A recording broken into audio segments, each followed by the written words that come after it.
आइए, AS7।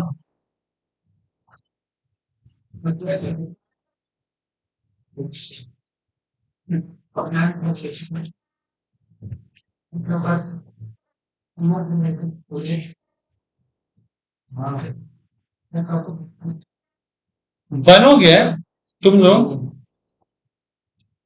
Chartered accountant, क्या बनोगे? तो चार्टर्ड अकाउंटेंट बनने के बाद तुमको कहाँ पे मुनीमगिरी दिखाना है पता नहीं है। मुनीमगिरी समझते हो ना? हाँ, यानी कि तुमको कहाँ पे अपना स्किल ऑफ अकाउंटेंसी शो करना है, ये तुमको पता नहीं। हम बिल्डअप दे रहे हैं इसको स्टार्ट करने। हो सकता है कि तुम भी सीए बनी, सुभाषनी, अंकिता, दो जन से ज्यादा नाम ले रहे हैं, ये दोनों ही जन बना। एक जन का जॉब लगा, एक जन का जॉब लगा कहाँ पे भैया? एम बाजार में। नाम सुना ना सब? एम बाजार शॉपिंग कॉम्प्लेक्स। तो सुहासनी ऐसा जगह काम कर रही है, ठीक है, जहां पे रोज सामान खरीदाता है, रोज सामान बेचा जाता है। ये हाल परचेज से बस सिंपल सा बात है। मतलब ये जो ड्यूरेशन है, ध्यान से समझना, ये जो ड्यूरेशन है ऑपरेशन का, ये क्या है बाबू? 1 डे है, अगर ढंग से देखा जाए तो, से लेके एक हफ्ता के अंदर। अंकिता का जॉब लग गया कंस्ट्रक्शन कंपनी में, ठीक है, मान लो LNT में। नाम सुना ना? LNT बहुत बड़ा, तो बड़ा बड़ा ब्रिज व्रिज सब बनाता है, आप लगे। अब यहाँ पे जो ड्यूरेशन ऑफ ऑपरेशन है, क्या है? ड्यूरेशन ऑफ ऑपरेशन है, ये एक दिन एक हफ्ता छोड़ो, ये 2 साल से तो कम होता नहीं है, 2 साल से 5 साल। यानी कुछ ऐसा, इसको सरल वाला समझो, खरीदे आज है, बेचाएगा 5 साल बाद। क्योंकि इसको पूरा प्रिपेयर करने में, रॉ मटेरियल से फिनिश गुड्स बनाने में, यहाँ पे रॉ मटेरियल क्या है? एक खाली जमीन जिसके ऊपर बिल्डिंग बनाना है। तो रॉ मटेरियल लाना है और बिल्डिंग बनाना है, कंस्ट्रक्ट करना है, एसेट्स बिल्ड करना, तो 2 3 4 5 साल लग सकता है। तो अंकिता का जॉब लग गया यहाँ। ये कोई दिक्कत है? दिक्कत है कि बचपन से लेकर के अभी तक तो ये वाला केस हम लोग सीखे हैं कि सामान परचेज करो फिर सामान को बेच दो। सीखे कि नहीं सीखे बताओ? तो इसमें तो कोई दिक्कत नहीं। दिक्कत हम लोग को आता है, कहाँ पे दिक्कत आ रहा है हम लोग को, चीज को समझना, ये ड्यूरेशन वाला केस है। इसमें हम लोग को प्रॉब्लम ये है कि प्रोडक्ट बेच के जिस साल प्रोडक्ट सेल करते हैं, उसमें हम लोग प्रॉफिट और लॉस देखते हैं। तो यहाँ पे तो कंस्ट्रक्शन स्टार्ट हो रहा है आज, तो आज इस तरह का खर्चा लिखेंगे, इस साल खाली खर्चा लिखेंगे और अगला साल लॉस लिखेंगे? क्या हम लोग कैसे करेंगे? हमको ये चीज समझना होगा कि इस साल खाली खर्चा, अगला साल खर्चा, फिर खर्चा, फिर खर्चा, एक के बाद कुछ खर्चा नहीं, सीधा फायदा। ये कौन सा सेंस बनता है? इससे दोनों को दिक्कत होगा। गवर्नमेंट भी तुम्हारा लॉस रिकॉर्ड कर करके थक जाएगा, और तुम भी एक ही बार तुमको सारे इनकम पे टैक्स देना पड़ेगा। तो ये बेटर है ना कि इनकम को बांटना सीख जाओ, कि भले बिल्डिंग मेरा कब कंप्लीट होगा, 5 साल बाद, बट उसका प्रॉफिट हम 5 साल में स्प्लिट करें। तो देखो, दो टेक्निक है बांटने का। अगर 10 लाख का प्रॉपर्टी बिल्ड कर रहा है अंकिता कंपनी LNT, तो उसको कितना साल में बांटो? 5 साल में, तो 2-2 लाख रुपए कर रहा है। दूसरा तरीका ये है कि अंकिता का कंपनी पहले साल जितना काम किया होगा, दूसरे साल उससे ज्यादा ही कम किया होगा, तो उस बेसिस पे बांटो। That is called degree of completion. अगर पहले साल अंकिता का कंपनी बिल्डिंग का 20% तैयार कर दिया है, तो इस बार रेवेन्यू में क्या दिखाना है? 10 लाख का बिल्डिंग का 20%। नेक्स्ट ईयर अगर 40% किया तो 10 लाख का 40%। अगर उसके बाद तुम्हारे कितना किया है, फिर मान लो 30% किया तो 30%, फिर 20% तो 20%, और 50 साल में तो जाके बिक रहा है। बस समझे? तो दो दो टेक्निक है। अब जाहिर सी बात है, जो टेक्निक हम पहले बात किए वो टेक्निक बेकार का बात है, कि भैया 5 साल है, 5 साल में सेल्स बांट दो, क्योंकि हर साल खर्चा एक नहीं लगा, तो लॉस रिकॉर्ड हो जाएगा। करेक्ट? क्लियर है बात? एक चीज और तुमको समझाते हैं, थोड़ा सा बिल्डअप। जो अंकिता का कंपनी बिल्डिंग बना रहा है, जहां पे अंकिता एज अ मुनीमगिरी करेगी, अकाउंटेंट बनेगी, जो बिल्डिंग बना रहा है वो बना रहा है 4 तल्ला, ठीक है। तो 4 तल्ला मतलब मॉडर्न वर्ड में बोले तो ground floor, first floor, second floor, third floor, correct. Ground floor बनाने में 2 साल का टाइम लगेगा, फर्स्ट फ्लोर बनाने में 1 साल का टाइम लगेगा, सेकंड फ्लोर बनाने में 1 साल का टाइम लगेगा, थर्ड फ्लोर बनाने में 1 साल का। असल में तो कोई दिक्कत, क्लियर है?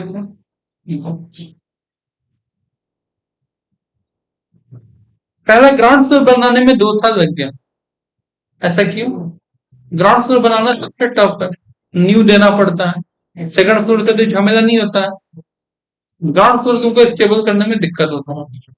अब अंकिता कैसे, अंकिता का कंपनी यानी कि कैसे प्रोडक्शन का रनिंग करा पता नहीं, हो सकता है ग्राउंड फ्लोर रेडी किया, फिर सेकंड फ्लोर रेडी किया, फिर थर्ड फ्लोर। तो जो बेसिक तरीका है, पहले चारों तरफ बना दिया, ठीक है, ढलैया कर दिया, क्या धीरे अंदर अंदर प्रिपरेशन चल रहा है। तो मान लो जो दूसरा साल काम हुआ है, पहला साल तो पूरा बेसमेंट रेडी हुआ है, दूसरा साल तो तुम कैसे जज करोगे?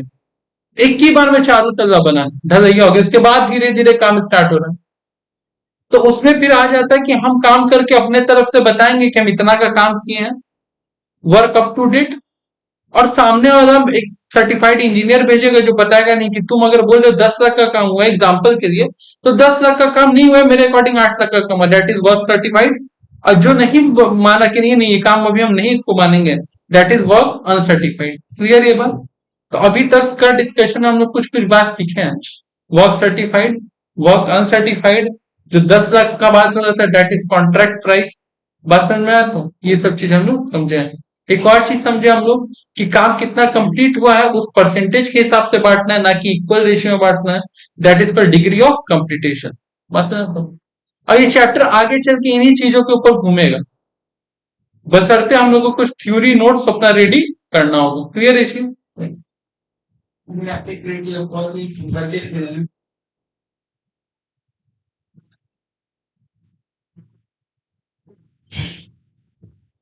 क्लियर है? बात समझ में आ गया ना? अब चलो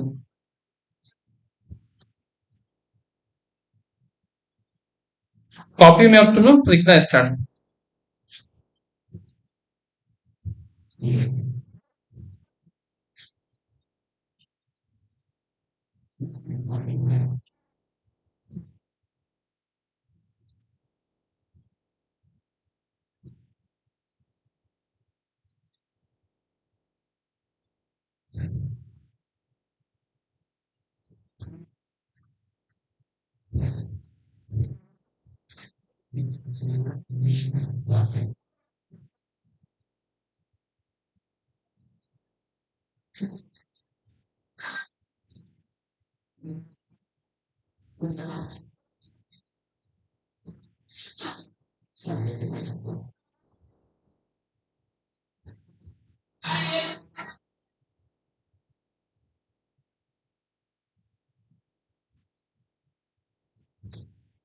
AS7 प्रिस्क्राइब द प्रिंसिपल, क्या प्रिस्क्राइब किया हम लोग को? प्रिंसिपल यानी कि सिद्धांत, किस चीज के रिलेटेड? अकाउंट्स के related, for contracts.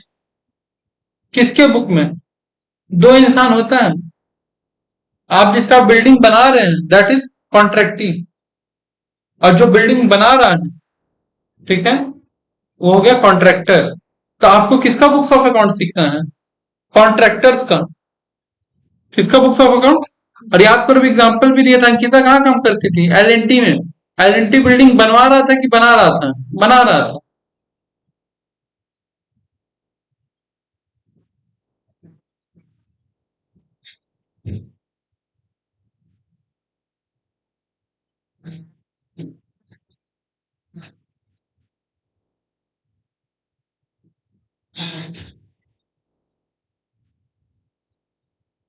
Construction contract, ठीक है। कंस्ट्रक्शन कॉन्ट्रैक्ट क्या होता है आप जरा ध्यान रखिए, पहले अंग्रेजी लिख दिया जाए उसके बाद उसको भी एक्सप्लेन करेंगे हाईलाइट करके। क्या बोला? Construction contract is a contract specifically negotiated construction contract is a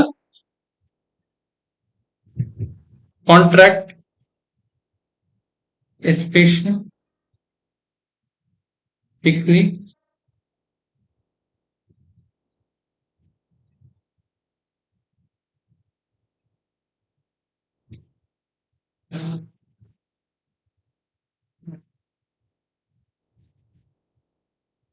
for the construction of assets or combination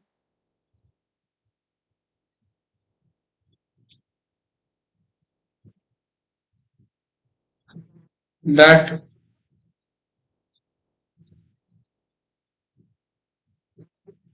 closely interrelated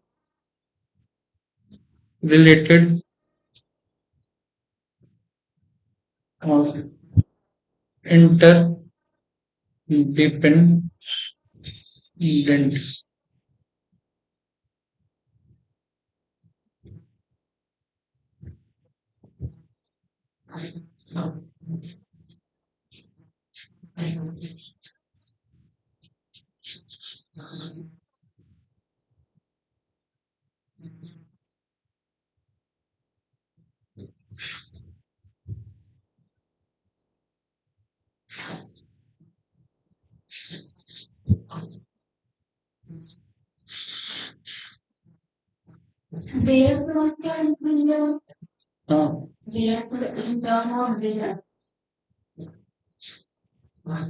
In term of their design is exemplifying उसके बोलो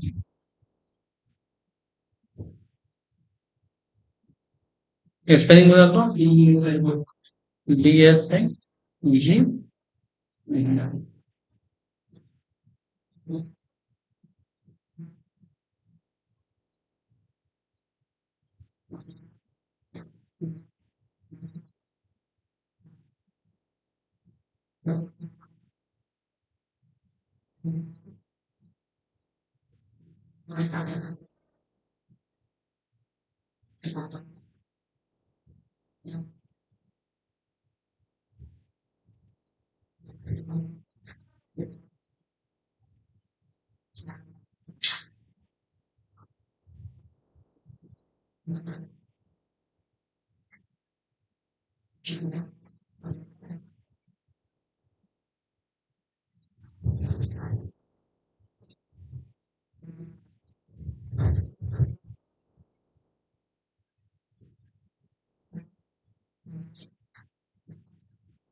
फोकस करना इस बात पे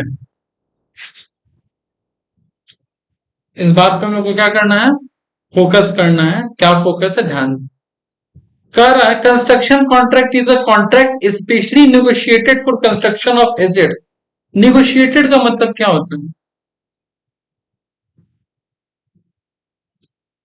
निगोशिएट का मतलब समझो कन्विंस होना या कन्विंस करना ये वो कंस्ट्रक्शन है सॉरी ये वो कॉन्ट्रैक्ट है जहां पे आप सामने वाले को कॉन्ट्रैक्ट में आने के लिए कन्विंस करते हो या एग्रीड होते हो ठीक है आपको विलिंगनेस होता है चाहत रहता है कंस्ट्रक्शन ऑफ एसेट क्या चीज कंस्ट्रक्शन ऑफ एसेट और combination of asset are closely interrelated और interdependent in terms of design technology और फंक्शन अब मेरे एग्जांपल से समझ में आ जाएगा हम बेंच बनने को दिए क्या बनने को दिए same size same design same colour same raw material एक बेंच बनने दी कि 10 बेंच बनने दी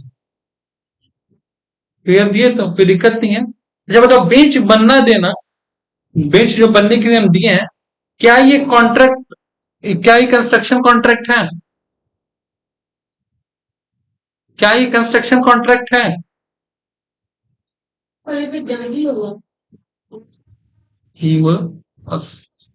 इसी तरह से यहाँ डेफिनेशन में क्लियर किया negotiated for construction of assets हम क्या बनवा रहे हैं अपने लिए एसेट्स कोई भी एसेट्स कोई भी एसेट, ठीक है।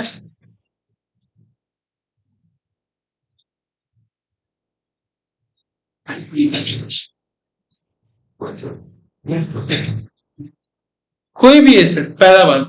अच्छा, एक बेंच बनवा रहे हैं कि पांच छह बेंच बनवा रहे हैं? या तो एसेट्स और कॉम्बिनेशन ऑफ एसेट, बहुत सारे एसेट, हाई बेंच लो बेंच, हाई बेंच लो बेंच बनवा रहे हैं। इन टर्म्स ऑफ सब क्या चीज में सेम है? डिजाइन, कलर, फीचर सब सेम। तो यही क्या हो गया? Construction contract. क्लियर है बात? आप एक एसेट भी बनवा सकते हैं, सेट ऑफ एसेट भी बनवा सकते हैं। बात समझ में है? तो कोई दिक्कत नहीं है।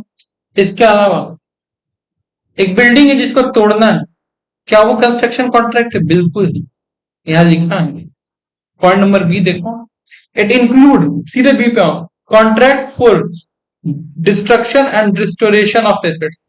कोई भी एसेट्स को पुराने जैसा कर देना, या कोई भी एसेट्स को डिसमेंटल कर देना।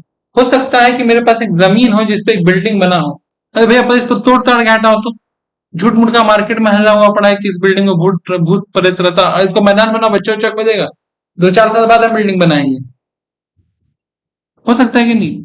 Destruction, restoration. हम ओला कंपनी का मालिक है, एग्जाम्पल के लिए मिस्टर भावेश अग्रवाल हम हैं। मेरे पास टोटल 5,000 गाड़ी है, एसेट्स है। उस एसेट्स को हम दिए हैं एक गैरेज में, बस है ना। और उसको सबका रिपेयर करना है। जब सबको रिपेयर कर देंगे तो सब एक जैसा, व्हाइट कलर का है, सब मारुति सुजुकी का है, स्विफ्ट है, सब एक जैसा दिखेगा कि नहीं दिखेगा?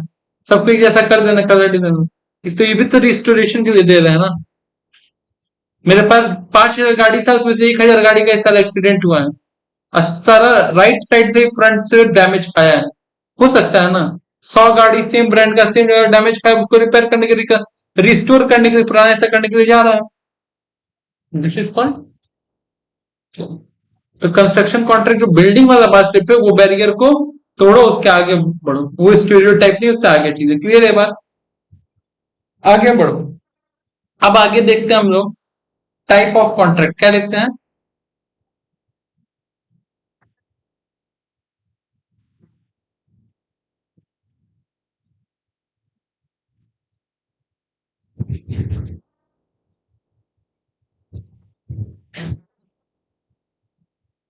एक होता है फिक्स प्राइस कॉन्ट्रैक्ट।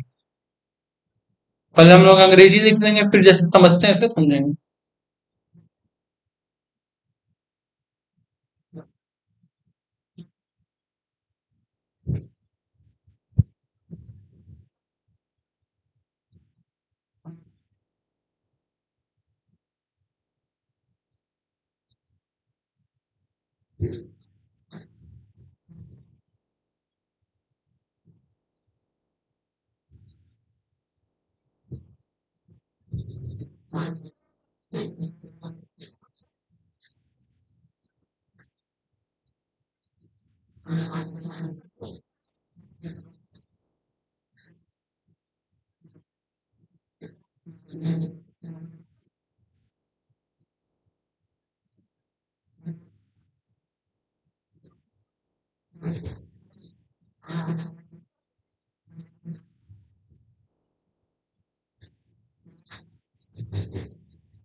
एक्सेलरेशन,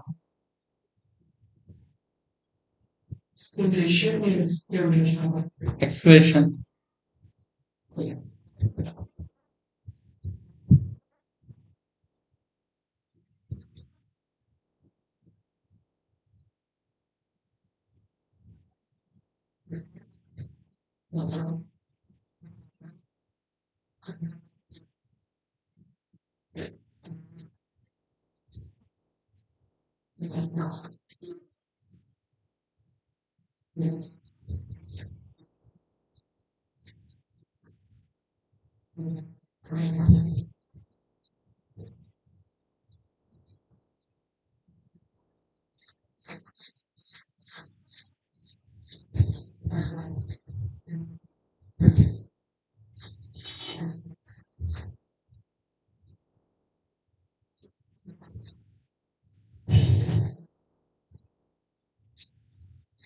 हाँ,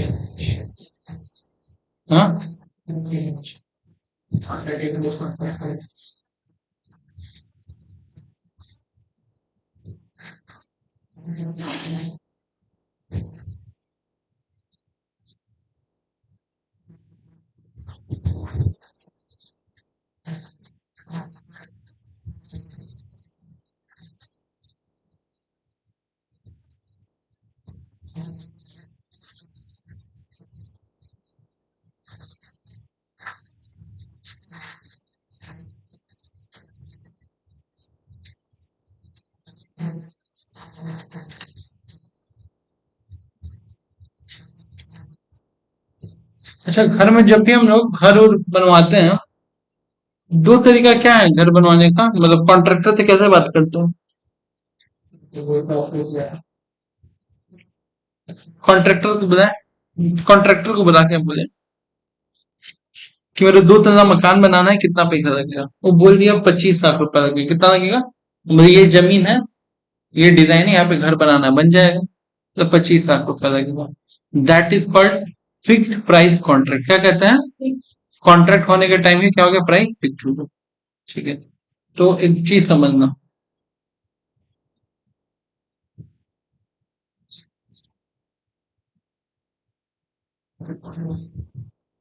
फिक्स सम का मतलब तुमको लगभग समझ में आ गया। ठीक है, और क्या रहा? Fix rate per unit.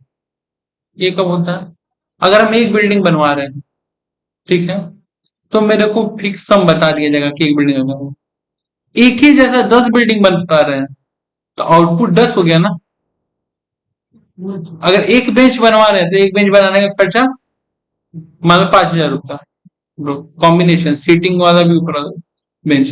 अगर ऐसा हम 10 बेंच बना रहे हैं तो पर यूनिट हो जाएगा तब उस केस में। इसी वजह से क्या वर्ड यूज किया, या तो फिक्स सम और पर यूनिट, कोई दिक्कत नहीं है। चलो, कर रहा है output of the acceleration cost में बी कंपनसेटेड। अब देखो एक बात बताओ, हमको अंकिता बुलाई, बोली कि भैया घर बनाना है मेरा, बस बना देंगे घर, हम तो कॉन्ट्रैक्टर ही हैं। ठीक है, मेरा नाम है मिस्टर बिग बिल्डर। ठीक है, हमको बुलाई, हम बोला हम बना देंगे। हम उसको बोल दिए 25 लाख रुपए लगेगा, बोले ठीक है 25 लाख। अब क्या ये फकीर का लकीर हो गया है का, कि जो बोल दिए सो ही होगा, चेंज नहीं होगा? अरे भैया, कॉन्ट्रैक्ट कॉन्ट्रैक्ट जब लिए थे उस वक्त ईटा का रेट कुछ और था, बाद में ईटा का रेट बढ़ गया। हाँ या ना? तो अंकिता बोली ठीक है, जब बढ़ा कोई बात नहीं, कितना लेना है? हमने देखो अंकिता, टोटल तुमको देना 27 लाख रुपया, तो हम 26 लाख देंगे। हमने क्यों? बोले कि आप ही सिर्फ कैलकुलेशन नहीं किए, हम भी कैलकुलेशन करके रखे हैं। तो क्या करूँ? बस सीमेंट का रेट गिरा था बीच, जिस टाइम में आप मेरा ढलाई कर रहे थे घर का, सीमेंट का रेट गिरा था। तो एक्सलरेशन मतलब बढ़ सकता है, डिक्लेरेशन मतलब घट सकता है। डिस्क्लेरेशन बात समझ में आता है? अब तो एक्सलरेशन का बात कौन करेगा? कॉन्ट्रैक्टर। और घटाने का बात कौन करेगा? कॉन्ट्रैक्टी। तो अभी हम पढ़ किसका books of a contract? Contractor का। तो यहाँ पे लिखेंगे क्या लिखा है? एक्सलरेशन। कोई दिक्कत? अच्छा, एक्सलरेशन कॉस्ट सिर्फ उसके वजह से नहीं बढ़ता, और भी रीजन से बढ़ता है। अंकिता करके बोली ना, दो तला मकान बनाना सब चीज सब होता है प्रैक्टिकली। हम हाइट दे दिए, बोले सुनिए ना, और दो ईटा जोड़ दिए, और दो ईटा का भी नहीं था, छत ऊपर रहना चाहिए। बाद में अगर रोड का लेवल बढ़ा तो मेरे घर में दिक्कत नहीं होना चाहिए। होता है नहीं सब घर बनने में डिस्कशन? अगर तुम लोग को अगर पता होगा तो डिस्कशन होता है जनरली, कि छत्ता का हाइट छोटा हो गया है, ये एक जगह। अब तो ये भी तो एक तरह से क्या है? एक्सीलरेशन कॉस्ट का कारण है, कॉस्ट तो बढ़ ही जाएगा। अंकिता की बोली कि सुनिए ना, हर रूम में हम एक एक लिंटन दे रहे थे, दैट इज कॉल्ड, हिंदी में हम लोग बोलते हैं मचान। यहाँ दूसरा एक्स्ट्रा एक्स्ट्रा दे दे, खर्चा नहीं लगा है। 500 हजार, 2 4 5 हजार ज्यादा खर्चा लगा है ना, पैसा हम नहीं बढ़ाएंगे। एक्सलरेशन कॉस्ट जो रीजन से बढ़ता है, और जो मे भी कंपनसेट कर देता है कौन? कॉन्ट्रैक्टी। किसको? कॉन्ट्रैक्टर। क्या क्या चीज के चलते? एक, रेट रेट वेरी करने के चलते, और दूसरा किस चीज के चलते? दूसरा, आप जो स्पेसिफिकेशन दिए थे उसको चेंज करने के चलते। क्लियर ये बात? आगे बढ़ो। अभी कॉस्ट प्लस कॉन्ट्रैक्ट क्या होता है? कॉस्ट प्लस कॉन्ट्रैक्ट क्या होता है? फिक्स कॉन्ट्रैक्ट तो समझ में आ गया, कॉस्ट प्लस कॉन्ट्रैक्ट को जरा समझते हैं। कोई हल्का एलवी देना पड़ेगा।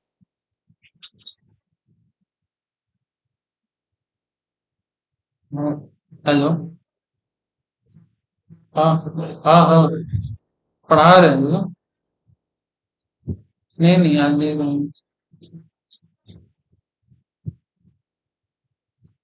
अच्छा ठीक है, हम तो रिकॉर्डिंग कर रहे हैं, फ्री में देखो।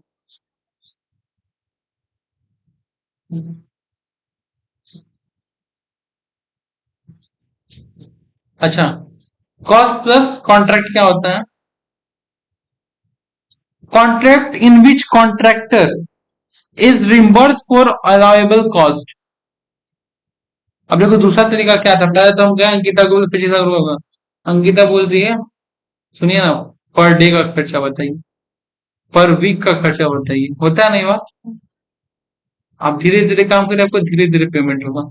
तो अलाउेबल कॉस्ट, अब हम उसको क्या बोले, ध्यान से मिलना, उसको बोले ना कि आज एक वर्कर नहीं आ पा रहा था तो हम दूसरा वर्कर को साइट से मंगा लिए, तो आज का जो कॉस्ट है ना, रोज तो 10,000 लगता था, आज का कॉस्ट 30,000। मैंने कहा है तो एक वर्कर नहीं आ पा रहा था, उसको हम फ्लाइट से बुलाया, मतलब पागल हो लोग का।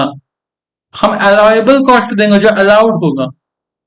कल को तुम्हारा रोल्स रॉयस लेके आएगा वर्कर, तुम रोल्स रॉयस का पैसा दे, एग्जाम्पल की बात है, तो ये वर्ड समझ allowable cost plus percentage of this cost. अब हम तो इतना ईमानदार नहीं है कि मेरा अगर 10,000 रुपए खर्चा लगेगा कि हम 10,000 बोलेंगे। Cost plus percentage of this cost, जितना मतलब लगा है 10,000, तो 10,000 का 10% जोड़ के बोले अंकिता 11,000 रुपए, तभी ना डिजिट कुछ कुछ प्रॉफिट कमाएंगे तो रिकॉर्ड करेंगे। या तो फिर अपने एक फिक्स फी, हम बोल देंगे कि देख सारा सामान लाने के इतना, और बीइंग मेरा मिस्त्री लोग का फिक्स खर्चा है, ये जो मिस्त्री है जो काम कर रहा है इसको 500 रुपए पर डे का लेबर चाहिए, और इसके संग जो वो स्किल्ड लेबर है, इसके संग जो सेमी है उसको 300 चाहिए, और जो अनस्किल्ड वर्कर है उसको 200 चाहिए, और मेरे को तीनों आदमी इस काम के लिए लगेगा। तो यहाँ पे क्या किया जा रहा है, यहाँ पे जनरली एक फिक्स फी चार्ज किया जा रहा है। तो इसी दो तरह से तो घर में काम होता है ना, या दुनिया का कोई भी कंस्ट्रक्शन ऑफ कॉन्ट्रैक्ट इसी तरह होता है ना। क्लियर है बात? या तो पहले ही सब चीज बुक्ड हो जाएगा, बात हो जाएगा, बाद में 19-20 होगा, और नहीं तो हर स्टेज पे देखा जाएगा। क्लियर है चीज? क्या चीज?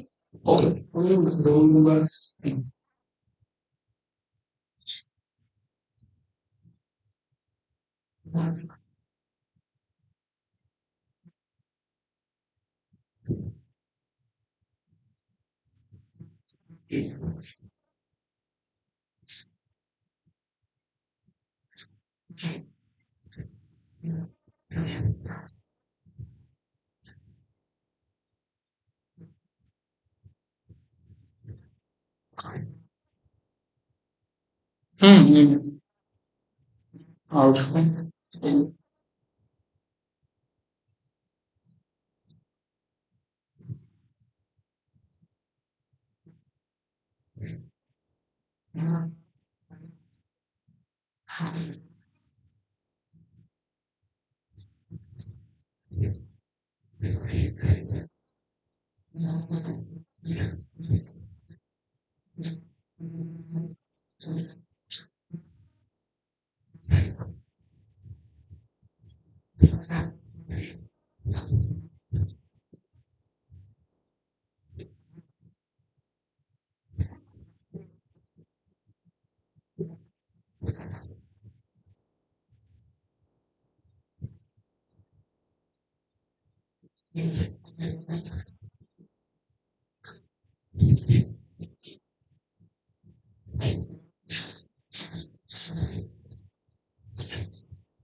अच्छा।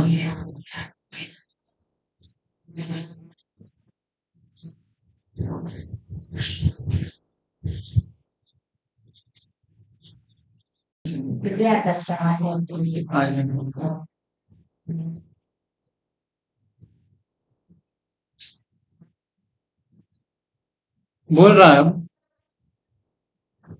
कि outcome of the fix price contract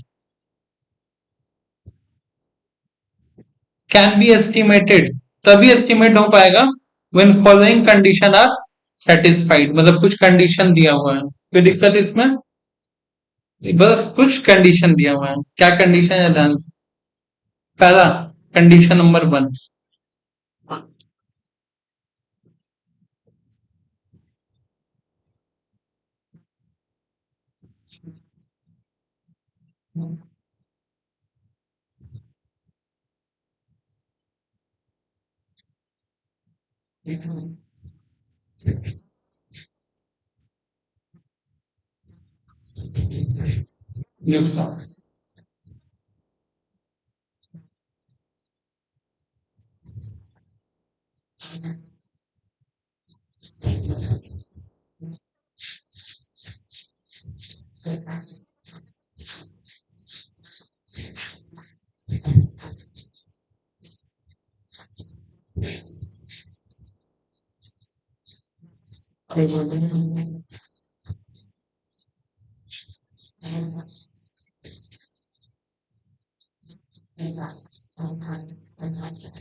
और इसको चेंज करके करना।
अच्छा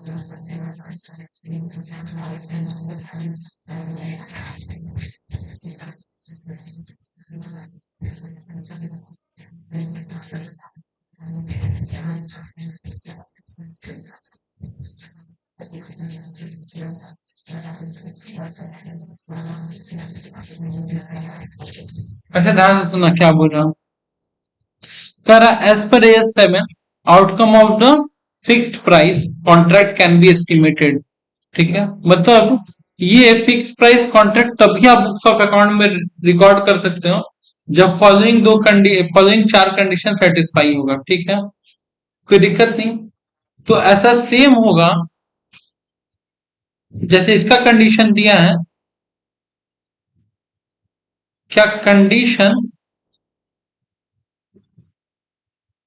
फॉर कॉस्ट प्लस कॉन्ट्रैक्ट वाले के लिए नहीं दिया होगा? तो दो कॉन्ट्रैक्ट था ना, एक फिक्स प्राइस, तो फिक्स प्राइस कर दिया तो कॉस्ट प्लस कॉन्ट्रैक्ट तो नहीं दिया ना। इसका है बस पॉइंट नंबर 2,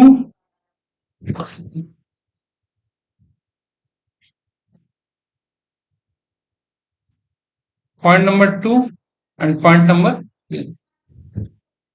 अभी तक तो वो कुछ समझ में नहीं आएगा, जैसे बताएंगे तो हो जाएगा। बोल रहा है कि फिक्स प्राइस कॉन्ट्रैक्ट तभी हो पाएगा जब सबसे पहले total revenue can be measured. याद है अंकिता के पास पहले बार गए तो पहली बार बता दिए थे कितना लगेगा, 25 लाख रुपए। राइट में total revenue is already measure, तो पहला चीज तो होना चाहिए तभी फिक्स प्राइस मेथड बन पाएगा। यही नहीं पता तो फिर अंकिता पूछी कितना लगेगा, मेरे को क्या पता।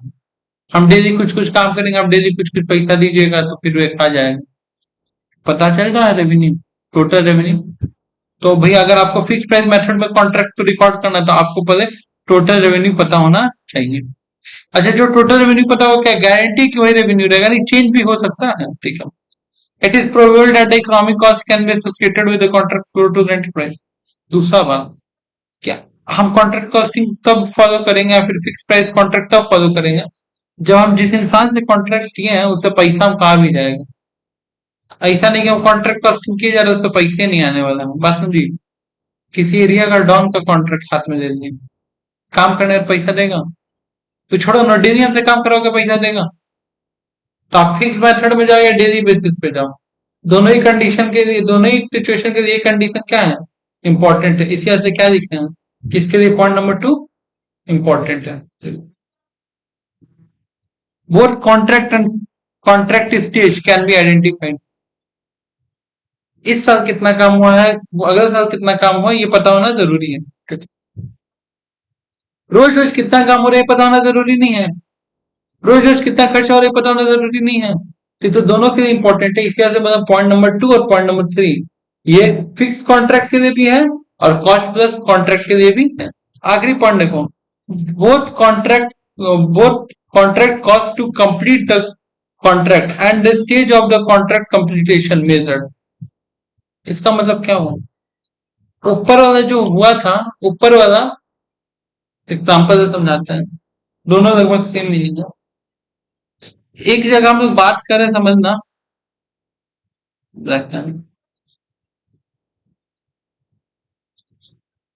हमको डेली बेसिस का डिटेल चाहिए। ये बात कर हम लोग पॉइंट नंबर 3 में। तो डेली बेसिस का डिटेल किसके लिए लगता है, कॉस्ट प्लस कॉन्ट्रैक्ट के लिए। और साथ ही साथ भैया फिक्स कॉस्ट के लिए तो लगेगा। डेली डेली का खर्चा पता होगा तभी नहीं कि भाई साल भर का खर्चा लिखेंगे। लेकिन साल भर का खर्चा ईयरली एक्सपेंसेस, ईयरली बेसिस पे खाली किसको जरूरत है, क्या कॉस्ट प्लस कॉन्ट्रैक्ट को जरूरत है ईयरली बेसिस पे, फिक्स को जरूरत है। तो पॉइंट नंबर क्या है डेली बेसिस वाला, पॉइंट नंबर 3। तो पॉइंट नंबर 2 पैसा मिल पाए और डेली का खर्चा पता चल पाए। ये दो पॉइंट जरूरी है किसके लिए, कॉस्ट प्लस कॉन्ट्रैक्ट के लिए। और चारों पॉइंट जरूरी है किसके लिए, फिक्स कॉन्ट्रैक्ट के लिए। करेक्ट है बात, कोई दिक्कत नहीं है। अब जरा देखो पॉइंट नंबर 1। पॉइंट नंबर 1 क्या बताता है, हमको रेवेन्यू पता होना चाहिए। डेली बेसिस पर रेवेन्यू जान के क्या करोगे, तो पहला वाला पॉइंट वैलिड नहीं है। आखिरी में लिखा है मेरे को साल भर का खर्चा पता होना चाहिए, टोटल एक्सपेंडिचर। क्या करोगे जान करके, तुम तो डेली बेसिस पे हो। क्लियर है?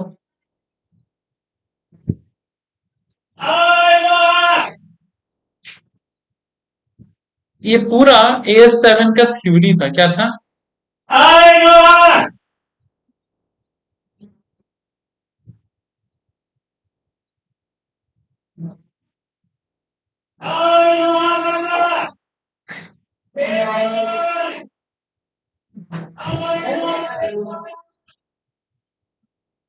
अब बात होगा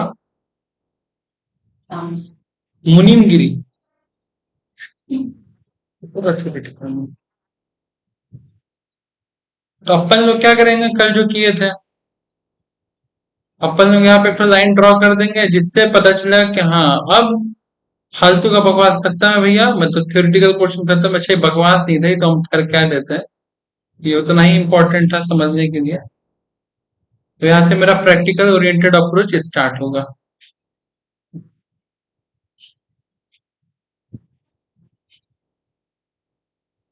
करेक्ट।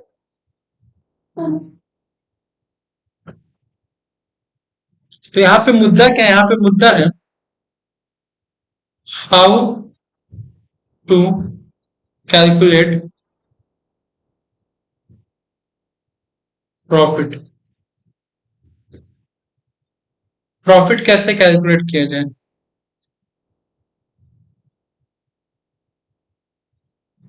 स्टेप वन है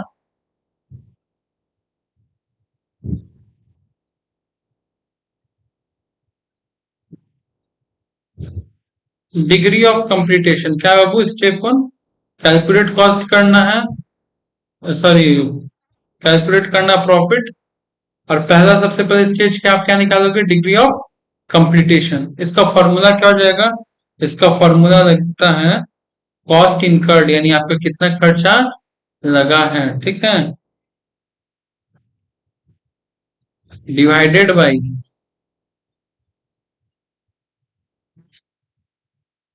cost incurred plus estimated future cost.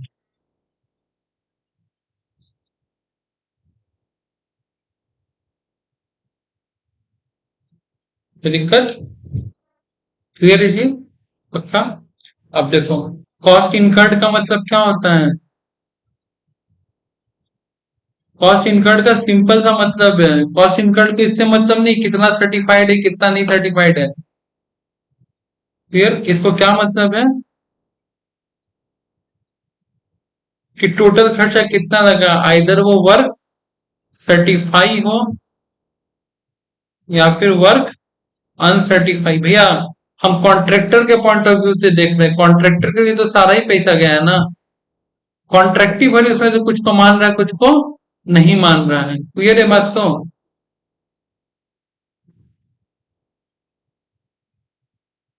तो कॉस्ट इनकर्ड का मतलब, अब इसको जब प्रैक्टिकल समझते हैं, हम अंकिता से 25 लाख का कॉन्ट्रैक्ट लिए थे, काम करने वाले थे 2 साल में, करेक्ट है बात। हम इस साल खर्चा कर दिए हैं 18 लाख रुपए, कितना खर्चा कर दिए हैं, और मेरे को लग रहा है कि नेक्स्ट ईयर कम से कम और 3 लाख रुपए खर्चा होगा। बात समझ आया? तो 25 लाख रुपए कॉस्ट थोड़ी था, 25 लाख रुपए रेवेन्यू है। कॉस्ट क्या है, 18 लाख इनकर्ड कर चुके हैं। तो उसमें संगीता मान रही कि नहीं, सिर्फ आप 15 लाख का काम कह रहे, तुम जो भी मानो, मेरा तो पूरा खर्चा लगा है ना, हम तो 18 लाख मानेंगे। प्लस हमको और कितना लग रहा है, खर्चा लगेगा 3 लाख रुपए। तो मेरे को जितना खर्चा किया 18 lakh, divided by, cost इनकट 18 lakh, plus और कितना लग रहा है, खर्चा लग रहा है 3। तो 18 लाख बटा 21 लाख, कोई दिक्कत है, इंटू 100। क्लियर है बात, फिर से बोले, मेरा इस साल खर्चा लगा 18 लाख, नेक्स्ट ईयर लगने वाला हमको लग रहा है 3 लाख रुपए। तो अभी लग कितना गया, 18 लाख, फ्यूचर में कितना लगे सकता है, 3 लाख, 18 3 21 लाख। फॉर्मूला क्या होता है, आज कितना लगा है डिवाइडेड बाई फ्यूचर वाला भी खर्चा पकड़ के। समझ में आया, तो कोई दिक्कत नहीं, डिग्री ऑफ कंप्लीटेशन। अब आगे आते हैं स्टेप टू। एक बात बताना, हमको क्या रिकॉर्ड करना है, प्रॉफिट ना, क्या रिकॉर्ड करना है, ये मत भूलना, हम लोग मेन सारा झमेला चल रहा है प्रॉफिट रिकॉर्ड करने के लिए। तो प्रॉफिट रिकॉर्ड करने के लिए सबसे पहले रेवेन्यू पता करो, ठीक है, स्टेप टू। तो अंकिता और मेरे बीच में कितना रेवेन्यू बात हुआ था, तो मान लो कि ये हो गया मेरा कॉन्ट्रैक्ट रेवेन्यू, और हम कितना परसेंट काम कर दिए हैं, डिग्री ऑफ कंप्लीटेशन कितना है, जो भी डिग्री ऑफ कंप्लीटेशन होगा उससे मल्टीप्लाई कर देंगे। कोई दिक्कत? और इसमें से माइनस कर देंगे स्टेप 4, क्या माइनस, सॉरी स्टेप 3, क्या माइनस करेंगे, स्टेप 3 पहले incurred cost up to date, क्या माइनस करेंगे, incurred cost up to date, उसको हम माइनस कर देंगे। क्लियर इशित? इसके बाद आ जाएगा मेरा टोटल प्रॉफिट, क्या आ जाएगा। अब एक चीज ध्यान से समझना, इस साल हम मान लो काम कंप्लीट किया अंकिता का 20%, कितना परसेंट, तो 25 लाख का कॉन्ट्रैक्ट रेवेन्यू, तो 25 लाख का 20% कितना हो जाएगा, 5 लाख रुपया। और मेरे जेब से खर्चा हुआ है 3 लाख रुपया, तो प्रॉफिट इस साल कितना हो गया, 2 लाख रुपया निकल गया ना, कोई दिक्कत नहीं। जब अगला साल गए तो अंकिता का हम वर्क कंप्लीटेशन किए हैं, डिग्री ऑफ कंप्लीटेशन 40%, कितना तुम किए हैं, तो अब 25 लाख का क्या निकलेगा, 40%, दैट इज 10 लाख रुपया, करेक्ट। और अब हम खर्चा कर दिए कितना, 7 लाख रुपया खर्चा कर दिए, तो प्रॉफिट कितना हो गया, 3 लाख हो गया। कितना खर्चा कर दिया, 7 लाख, तो कितना प्रॉफिट बचा, 3 लाख। ये 3 लाख सिर्फ इस बार का प्रॉफिट है, इंक्लूडिंग प्रीवियस ईयर का। अब प्रीवियस ईयर फायदा कितना हुआ था, 2 लाख, तो इस साल कितना फायदा हुआ है, 1 लाख। फिर से हम बता रहे, फिर से सुनो, हाँ, फिर से बता, फिर 25 लाख का कॉन्ट्रैक्ट लिया था गीता से, इस साल ये पहला साल है, 20% काम कंप्लीट किया, कितना परसेंट काम किए हैं, तो भैया 25 लाख का 20%, 5 लाख, खर्चा जेब से गया कितना, 3 लाख रुपया, बचा कितना, 2 लाख रुपया। इस साल का प्रॉफिट कितना रिकॉर्ड हो गया, कोई दिक्कत है इसमें, कोई दिक्कत नहीं।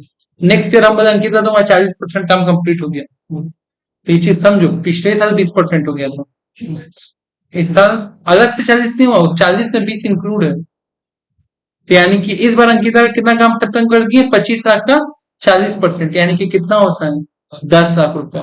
और अभी तक का खर्चा मेरा क्या लिखा है, cost income up to date, अभी तक का खर्चा मेरा कितना हो गया, 7 लाख रुपया हो गया, तो प्रॉफिट कितना बचा, 3 लाख बचा, करेक्ट।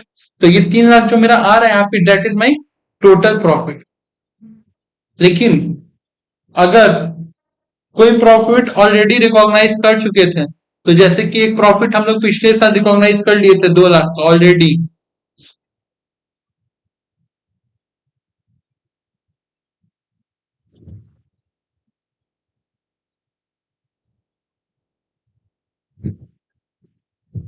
तो क्या आ जाएगा मेरा profit for the current year.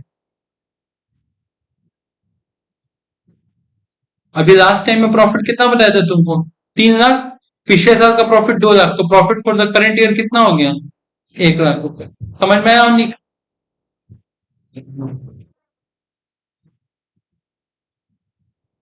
कई बार तुमको नहीं दिया रहता है और तुमको निकालना रहता है कॉन्ट्रैक्ट रेवेन्यू, क्या निकालना रहता है। और ऐसा खास करके और एक केस में रहता है जिसमें फिक्स नहीं रहता है, जो फिक्स मेथड नहीं रहता है, उसमें आपको कॉन्ट्रैक्ट रेवेन्यू खुद से निकालना है। कैसे निकालेंगे, सबसे पहले इनिशियल कॉन्ट्रैक्ट अमाउंट, कोई एक प्राइस कुछ तो डिसाइड हुआ होगा, इनिशियल कॉन्ट्रैक्ट अमाउंट, उसके बाद उसमें ऐड करो, क्या ऐड करो, देखो सिंपल सा बात बता रहे, वेरिएशन क्लेम कितना है,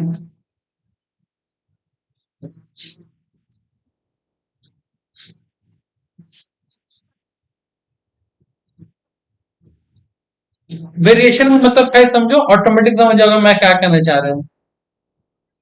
अंकिता से बात हुआ था, अंकिता बाद में आके बोल रही है कि 25 लाख रुपया आपको बना के देना है, ठीक है। मेरे को एक रूम में पहले 2 खिड़की का आवाज था, अब 3 खिड़की चाहिए, ईटा लगाते तो कॉस्ट कम पड़ता, खिड़की बनवाएंगे तो कॉस्ट ज्यादा लगेगा, तो वेरिएशन हो रहा है, तो बताओ हमको एक्स्ट्रा प्राइस नहीं मिलेगा। पहले तो 25 लाख में बात हुआ था, प्लस वेरिएशन आया, तो जैसे ही वेरिएशन आया वो वेरिएशन यहाँ पे लिख देंगे। ऐड।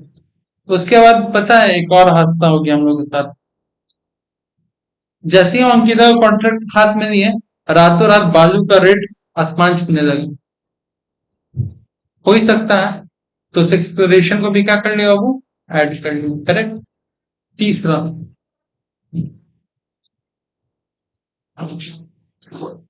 अच्छा जब हम इतना कुछ कर रहे हैं तो अंकिता हमको छोड़ देगी? Less penalty. आपसे भी बहुत जगह छोटे छोटे गलती हुआ, ये बस उसका पैसा काटता है। हम नहीं बोल रहे थे जाने दीजिए आप भैया हैं, बट आप गलती किए तब आप पैसा जोड़े तो मैं पैसा जोड़ूंगा। अगर मेरा कोई गलती होती तो पेनल्टी काटेगी ना, है कि नहीं? कितना अच्छा है सब बता। हाँ हाँ। वही तो भैया समझ के माफ करो, बोले ना इंसान बहुत जल्दी बदल जाता है। ठीक है। अच्छा, पेनल्टी हो गया यहाँ तक, तो मेरा आ जाएगा कॉन्ट्रैक्ट ऑफ रेवेन्यू। ठीक है, कॉन्ट्रैक्ट ऑफ रेवेन्यू निकालना। इनिशियल कॉस्ट, वेरिएशन कुछ है, क्लेम्स कुछ है, उसके बाद एड एक्सप्लोरेशन और पेनल्टी है, तो कोई दिक्कत?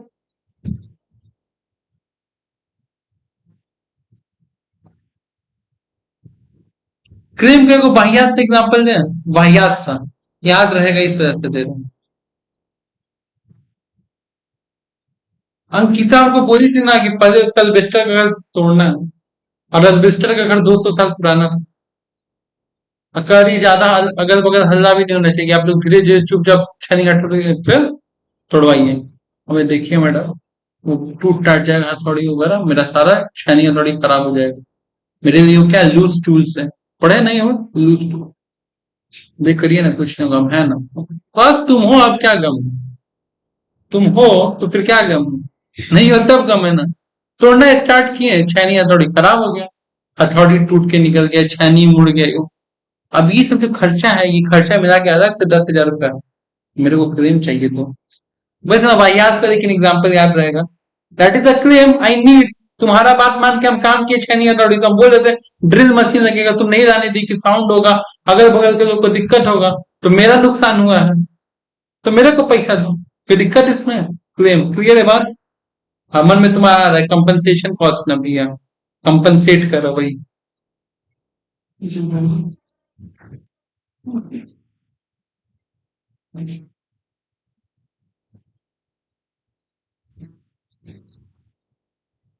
अच्छा, एक इंटरेस्टिंग चीज,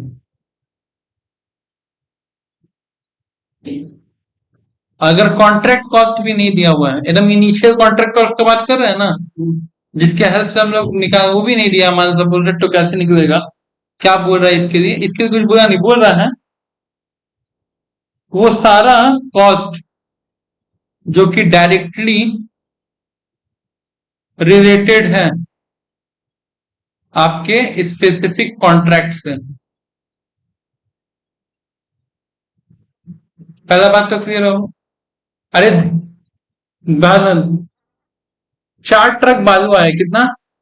80 अंकिता के घर बनने के लिए यूटिलाइज हुआ है। तो ये तो डायरेक्ट है ना, दिख रहा है साफ साफ।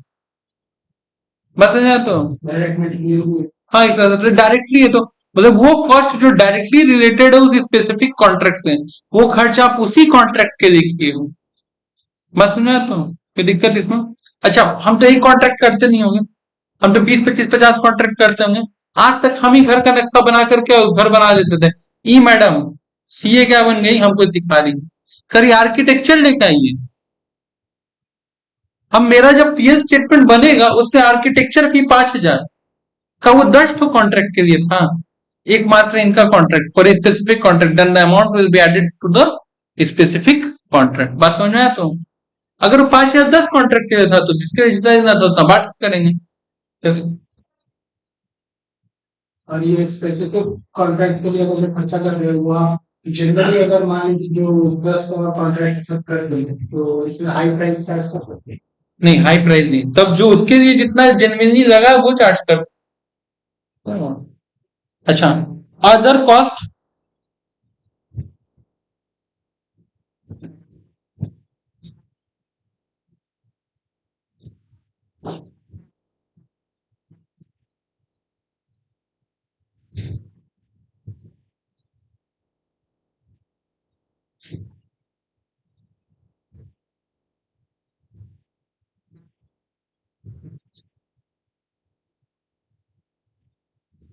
ये ज्यादातर तुमको मोबाइल दुकान में देखने को मिलेगा, एग्जाम्पल हम हाईलाइट कर रहे हैं। मतलब तुम कितना भी अच्छा फोन खरीद लो, तुमको एहसास उसी दिन होगा कि तुम घटिया फोन खरीदे जिस दिन तुम फोन मोबाइल दुकान में लेके जाओगे। पता कैसे बतियाता है तुम? कौन सा मॉडल है? सैमसंग का? अरे यार, इसका स्क्रीन बहुत दिक्कत से मिलता है, हमको स्वयं चाइना जाके लाना पड़ेगा, इसका कॉस्ट ज्यादा लगेगा। तुम एक हफ्ता बाद दूसरा फोन ले जाकर तो उसके लिए वही बात बोलेगा। अब तुम कुछ कर नहीं सकते हो। हाँ, तो उसके लिए तो कुछ कर नहीं सकते हो तुम। मतलब फोन लेके तुम चाइना जाके सेट करवा के आने वाले हो क्या? फ्लाइट का भी भाड़ा हम दे रहे हैं? हाँ, जाओगे चांदनी से सामान खरीद कर आओगे। चांदनी जानते हो ना? लगाओगे डुप्लीकेट माल। हाँ या ना? लेकिन वो उसी तरह बात करते हैं, आपने बोला other cost specifically chargeable to the consumer under the contract, ऐसा कोई खर्चा जो स्पेशली आपके लिए ही किया गया था। बात समझा? तो क्लियर इसी कोई दिक्कत? ऊपर और नीचे वाले में थोड़ा सा डिफरेंस याद रखने के लिए। ऊपर वाले में अंकिता डिमांड की थी कि इसको आर्किटेक्चर चाहिए, नीचे वाले में अपने मन से काम हो रहा है। एक तो मीम देखे हो? एक तो मीम है, पैसा दे रहे मैं तेरे वास्ते नाच ही रहे, मीम देखे ना? वहां पे कितना जबान बजाना पड़ेगा, हम बोले थे, लेकिन अब नाचे तो पैसा तो देना पड़ेगा भाई। हम बोले पैसा तो देना, तो सम टाइम होगा ऐसा। ठीक है, हम गए गाड़ी रिपेयर करने के लिए दिए, गाड़ी रिपेयर ऊपर कर दिए, ठीक है। वो मेरे गाड़ी में क्या किया ना, बाइक वॉश करने को तो चैन वॉश कर दिया। उसका चार्जेस अलग होता है, बाइक का जो चैन वॉश होता है उसमें 50-60 रुपए एक्स्ट्रा लगता है, ठीक है। 60, 50-60 रुपए एक्स्ट्रा लगता है, मतलब नॉर्मल चार्जेस है 100 रुपया और उसके लिए 60-70 रुपए एक्स्ट्रा लगता है। हम बोलते हैं आपके लिए कर दिए, फिर आप ऐसे मांडवली कर रहे हैं, मांडवली में तो दैट मीन बार्गेनिंग। क्लियर है भाई? क्लियर है बात? कोई दिक्कत? अब दूसरा अप्रोच क्या है कि वो बाइक वाला नॉर्मल वॉश करता है, हम उसको जाकर के क्या बोल रहे हैं, हम उसको जाकर के बोल रहे हैं कि मेरा बाइक चैन वॉश होना चाहिए। तो बोला अरे इसके लिए ना मेरे को अपना 4 नंबर वाला ब्रांच से लेबर को बुलाना पड़ेगा, क्योंकि वही एक लेबर है जो चैन वॉश करना जानता है हमारे टीम में। तो उसका आने जाने का भाड़ा पलट से चाहे हम देगा। बात समझा? तो there is a place where I demand, there is a place where I don't demand but they serve to me. In both the cases, I have to bear the cost. Doesn't matter you are obliged or not. समझ तो कोई दिक्कत नहीं आ रहा? कोई दिक्कत इसमें? अच्छा, गलत बोल दिए क्या? Yeah.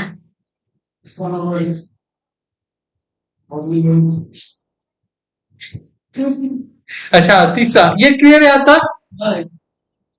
नेक्स्ट चीज क्या है हम लोग का?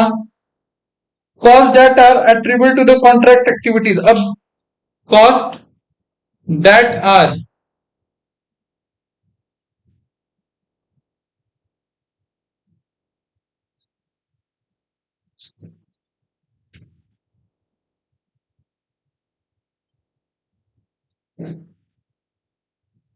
फिर एक तो वाहियात बात करेंगे।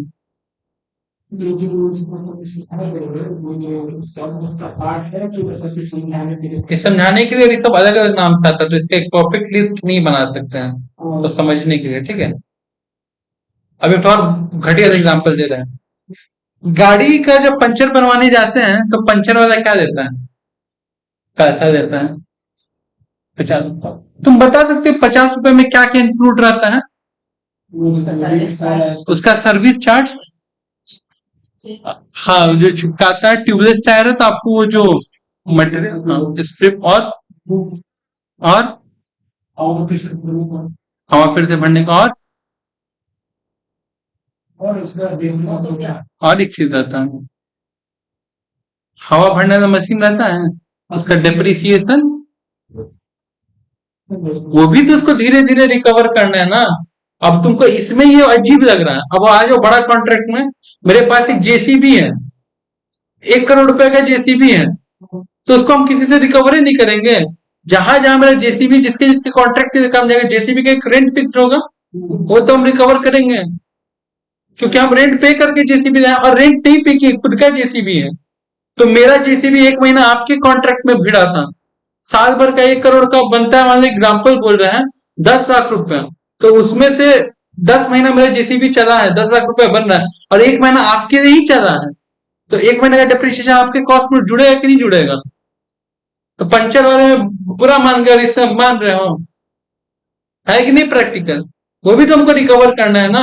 क्लियर ये चीज? एग्जाम्पल में याद क्या रखेंगे?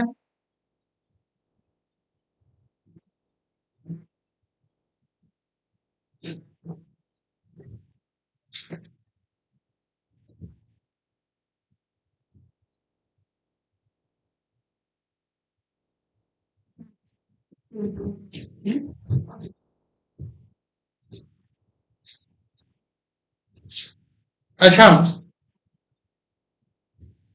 हाई अलर्ट नॉट इंक्लूडेड, आप जो चीज बता रहे हो नॉट इंक्लूडेड।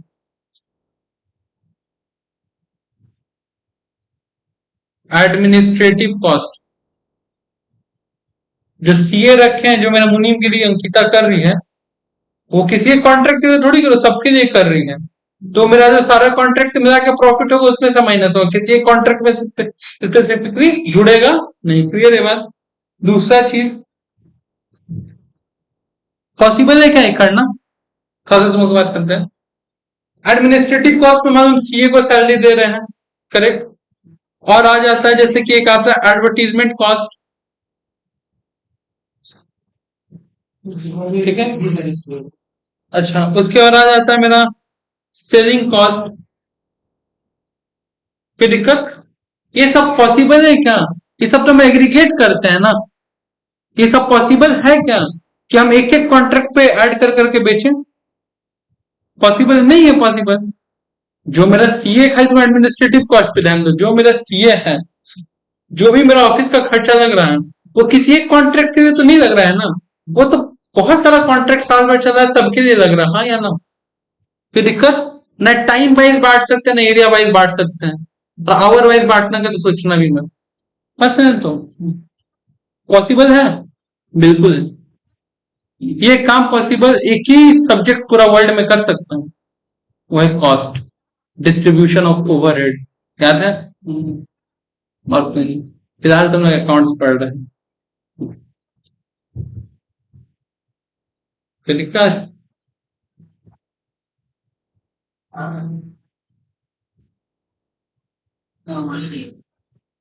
समझे?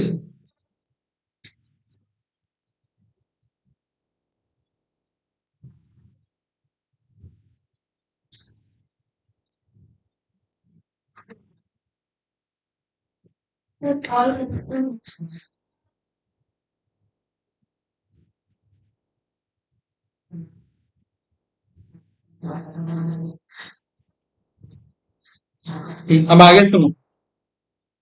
अब जो टॉपिक आता है वो टॉपिक आता है कैलकुलेशन ऑफ प्रोविजन। क्या आता है? थोड़ा सा कैलकुलेशन ऑफ प्रोविजन समझा देते हैं।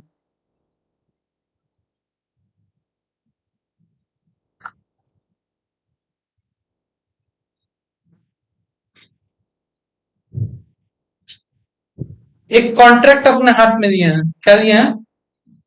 और वो कॉन्ट्रैक्ट है 100 करोड़ का। कितना का मेरे को रेवेन्यू कितना मिलेगा? 100 crore. Cost up to date 92 crore खर्चा कर चुके हैं। कितना खर्चा कर चुके हैं? 92 करोड़ खर्चा कर चुके हैं, कोई दिक्कत नहीं है। जिसमें से मेरा बात ध्यान सुनो, 92 करोड़ रुपए खर्चा कर चुके हैं, जिसमें से केवल ये माना जा रहा है कि अभी 80% काम कंप्लीट हुआ है। करेक्ट? तो एक बात समझाओ, 100 करोड़ है रेवेन्यू आएगा, उसका 80% कितना होता है? 80 लाख। ठीक है, 80 करोड़, 100 करोड़ का 80%, 80%। और खर्चा कितना लगा चुके हैं? 92 करोड़। यहीं पे तो लॉस दिख गया। लॉस हो गया कि नहीं हो गया? 92 करोड़ रुपए लगा के तुमको 92% काम कंप्लीट करना चाहिए था, वर्क कंप्लीटेशन। तुम कितना परसेंट काम कंप्लीटेशन? पहले तो ये दिख गया। अब तुम कह रहे हो कि नहीं, 100% काम कंप्लीट करने के लिए और हमको 23 करोड़ रुपए चाहिए। कितना चाहिए? टोटल खर्चा कितना बता दिए? कितना खर्चा बता दिए? 100 करोड़ खर्चा बता दिए। 100 करोड़ खर्चा बताए ढंग से सोचो। 92 प्लस 30 कितना होता है? 115। कितना खर्चा होता है? 115 करोड़ खर्चा बता दो, कोई दिक्कत? तो एक बात बताओ ना, मेरे को इस साल के बाद में पता चला कि पहले ही पता चल गया कि 15 करोड़ खर्चा है, कि 15 करोड़ का मेरा लॉस है, पहले ही पता चल गया ना। इफ यू नो कि तुम्हारा लॉस तुमको पहले ही पता चल चुका है, तो कंजर्वेटिज्म कंसेप्ट हो या प्रूडेंस कंसेप्ट हो, ठीक है, आज शाम को जब सम्स कराएंगे तो उसमें भी डिफरेंस बताएंगे। बट जो कंजर्वेटिज्म कंसेप्ट है, जो प्रूडेंस कंसेप्ट है, दोनों कहता है कि अगर आपको पता चल चुका है कि लॉस होने वाला है तो रिकॉर्ड करो। तो उसके लिए हम लोग प्रोविजन बना के रखते हैं। क्या बनाते हैं? तो प्रोविजन वही बनाना सिखाएगा, समझ गए? और हम जितना बात बोलेंगे सब देखना, यहाँ पे एक स्टेटमेंट लिखेंगे, अमाउंट बोलते जाएंगे, मुझे समझ में आएगा। क्या होगा सबसे पहले? टोटल रेवेन्यू कितना है? टोटल रेवेन्यू यार, अब एग्जांपल में हम 100 करोड़ बोल देते हैं, less total cost. Total cost कितना एग्जांपल में अभी हम लोग का निकल के आया था? 115 करोड़। तो टोटल लॉस मेरा कितना हो गया? टोटल लॉस मेरा कितना हो गया? 15 करोड़ का। कोई दिक्कत इसमें? और ऑलरेडी कितना का लॉस खा चुके हैं? 12 करोड़ का ऑलरेडी लॉस रिकॉग्नाइज्ड, 12 करोड़ का। तो हमको प्रोविजन कितना करोड़ का और बना के चलना है? 3 करोड़ का। कोई दिक्कत? मेरा बात फिर से हम यहाँ पे, ये तो फॉर्मेट है, हम लिख के फिर मिटा देंगे साइड में, इस पे ध्यान दे दो कि क्या हम बोल रहे हैं। मेरा टोटल रेवेन्यू आने वाला था 100 crore, correct Anik? Total cost कितना लगा था? टोटल कॉस्ट लगा था मेरा, हाँ, 115। कैसे भाई 115 कैसे? क्योंकि भैया सुनो, हम कॉस्ट इनकर्ड कर चुके 92 करोड़, और अभी भी 23 करोड़ हमको लग रहा है कि हम और खर्चा होगा, एक्सपेक्टेड फ्यूचर है ना, फ्यूचर का। तो टोटल लॉस कितना का हो गया? 15 करोड़ का। इसी साल लॉस कितना करके बैठे हो? इसी साल लॉस, हाँ, इसी साल लॉस 12 करोड़ का करके बैठे थे, एग्जाम्पल जो दिए थे। तो अब प्रोविजन कितना करोड़ का बनाना है? ठीक है भैया, ये 12 करोड़ का लॉस कैसे आया? क्योंकि कह रहे थे कि तुम 80% ही काम कंप्लीट किया, दैट मीन 80 करोड़, और तुम्हारा कॉस्ट लग गया 92, the difference is 12 crore is your current loss. और फ्यूचर लॉस का 3 करोड़ के लिए कंजर्वेटिज्म और प्रूडेंस कंसेप्ट के अकॉर्डिंग आप क्या बना के रखोगे? प्रोविजन।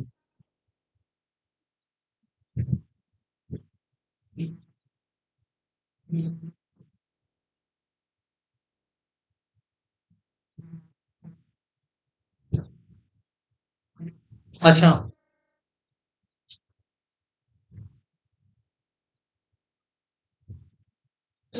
इस पोर्शन को इरेज कर देते हैं, इस एग्जाम्पल था।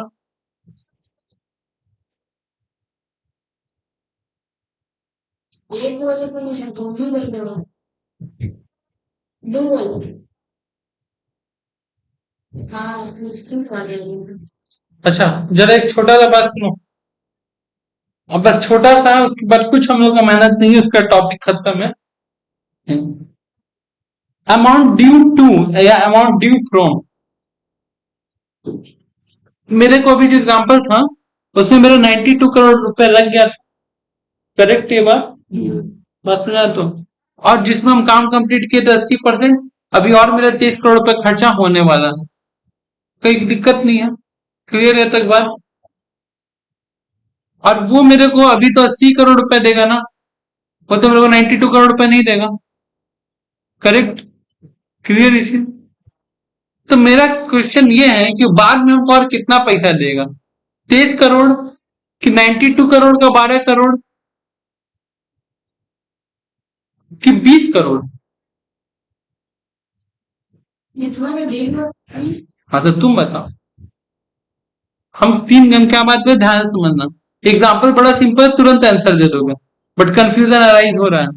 92 करोड़ रुपए खर्चा कर चुके हैं, वो मेरे को 80 करोड़ रुपए दिया है, करेक्ट ये बात? तो बाद में और मेरे को कितना पैसा देगा? 12 करोड़ जो बाकी वो पैसा दे रहा है, करेक्ट? कि जो और 23 करोड़ रुपए लगना उसके लिए 12 करोड़ रुपए दे रहा है, कि जो 20 करोड़ रुपए उसका बाकी उसके लिए 20 करोड़ दे रहा है। तो फिर हमको 20 करोड़ देगा तो 12 करोड़, तो हम फिर जो पुराने खर्चा का पेमेंट नहीं किया उसको कर देंगे। फिर 8 करोड़, फिर 15 करोड़ का घपला हो जाएगा। तो ये कंफ्यूजन क्रिएट होगा। ऐसे तो सिंपल सा कि आपको खाली 20 करोड़ देगा। कॉन्ट्रैक्टी कॉन्ट्रैक्टी अपने साइड से क्लियर 20 करोड़ देंगे, तुम हिसाब गड़बड़ाओगे, क्योंकि तुम काम करवा रही है 92 करोड़ का, कॉन्ट्रैक्टी से पैसा दिया 80 करोड़, उसको दिया, बोले 12 करोड़ दे रहा है कुछ दिन। अब कॉन्ट्रैक्टी क्या देगा? और तुमको 20 करोड़ रुपए देगा, फिर उसमें से तुम 20 करोड़ रुपए उठा के दे दिए, कितना दे दिया उसमें से? फिर 12 करोड़। भाई तेरा पुराना हिसाब खत्म, अब नए आदमी को बोला उसको 23 करोड़ देना है, और तुम्हारे पास पैसा 8 करोड़, लॉस हो गया 15 करोड़ का। ठीक था, पहले भी तो लॉस 15 करोड़ का था, इन पहले और अभी में एक डिफरेंस आ रहा है। अब जो तुम 15 करोड़ का लॉस कर रहे हो, फिर से करंट ईयर में कर रहे हो, और तुम बुक्स ऑफ अकाउंट में लॉस पिछले साल रिकॉर्ड करके रख लिए थे। तो इसके लिए हम लोग को तरीका जानना तो होगा कि कितना कंज्यूमर से लेना है या नहीं लेना है। अब ये तरीका क्लियर है बात?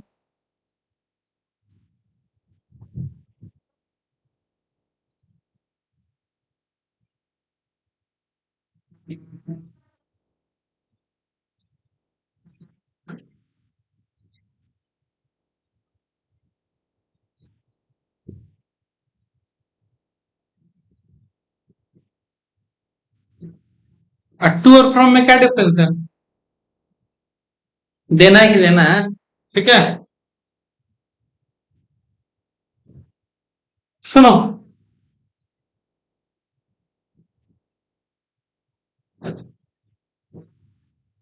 कॉन्ट्रैक्ट कॉस्ट कितना है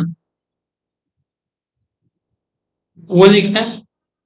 100 करोड़ था, सीधा सीधी बात है, माइनस रिकॉग्नाइज प्रॉफिट,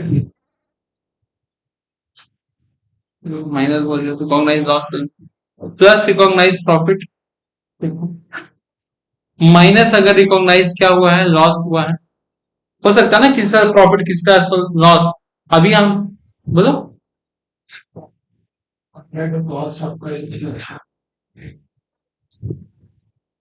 कॉस्ट है, ये रेवेन्यू नहीं है। हाँ, जिस वक्त हम बोले थे 100 करोड़ का कॉन्ट्रैक्ट, हो सकता है मेरे मन में था 95 करोड़ कॉस्ट है, अब 5 करोड़ प्रॉफिट कमाएंगे, जोड़ के वो मेरा रेवेन्यू हुआ, ठीक है। फिर यहाँ पे लॉस को रिकॉर्ड करेंगे, लेस करेंगे, जाहिर सा लॉस। अच्छा, इसके बाद लेस करेंगे प्रोग्रेस पेमेंट। प्रोग्रेस पेमेंट क्या होता है?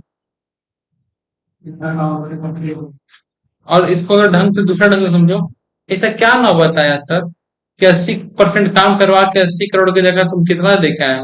92 करोड़। औकात से ज्यादा कहीं खर्च क्यों, कुछ एक्स्ट्रा पेमेंट क्यों? करेक्ट, तो उसको लेस करो, प्रोग्रेस पेमेंट। और इसको जब लेस करोगे तो या तो अमाउंट क्या आएगा, वो तुम्हारा पॉजिटिव में आएगा। कहाँ आएगा? पॉजिटिव। तब वो एसेट्स हो जाएगा, यानी कि क्या हो जाएगा, डेटर, पैसा लेना है। और या तो अमाउंट क्या आएगा, निगेटिव आएगा, यानी कि लाइबिलिटी, मतलब क्या बन जाएगा, क्रेडिटर, यानी कि पैसा। कोई दिक्कत है यहाँ तक?